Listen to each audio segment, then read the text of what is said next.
మనం ప్రస్తుతం భద్రాచలం ఎంట్రన్స్లో ఉన్నాము. ఇలా లోపలికి వెళ్ళే కొద్దీ మీకు వీడియో అయితే ఎగ్జైటింగ్ చాలా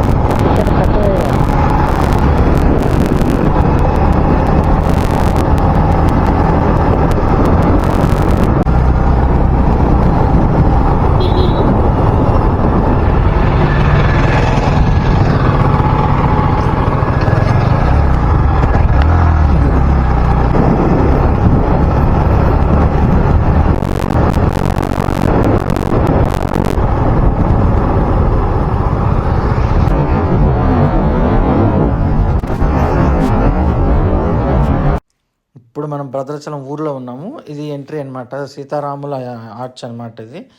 ఇక్కడ మనం రైట్ తీసుకుంటే గోదావరి నది వస్తుంది. ఇక్కడ గోదావరి నదిలో స్నానం చేసుకొని రాముల వారిని దర్శించుకుంటారు. ఇలా మనం కిందకి డైరెక్ట్ బండితో కానీ కారుతో కానీ కిందకి వెళ్ళిపోవచ్చు అనమాట నది వరకు. అది నార్మల్ డేస్, శ్రీరామనవమి అప్పుడు కొద్ది విఐపి డేస్, అది ఇంపార్టెంట్ డేస్ ఉంటాయి. అప్పుడైతే ఫుల్ జనాలు ఉంటారు. ఇప్పుడు వాటర్ కూడా లేదు. దర్శనం అయితే తొందరగా అయిపోయే ఛాన్స్ ఉంటుంది, ఎందుకంటే తక్కువ జనం ఉంటారు కాబట్టి.